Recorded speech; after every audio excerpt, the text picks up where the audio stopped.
Hi guys, gulay is life. Ayan, meron tayong talbos ng alokbati guys. Oh, ang gaganda. Ganda ng talbos ng alokbati saka talbos ng kamote. O, tignan nyo naman yung talbos ng kamote. Oh. Talbos na talbos talaga. Saka okra. At yan ang ating dessert. Meron ding saging doon. Ayan. Sasalad lang namin to guys. Itatoppings lang namin sa may lechon. Yun yung aming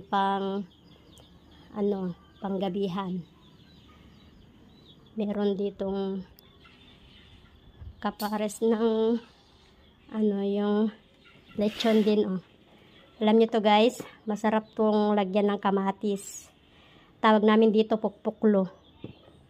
Sarap to guys. Ayan, meron din dito oh. Yung tawag nito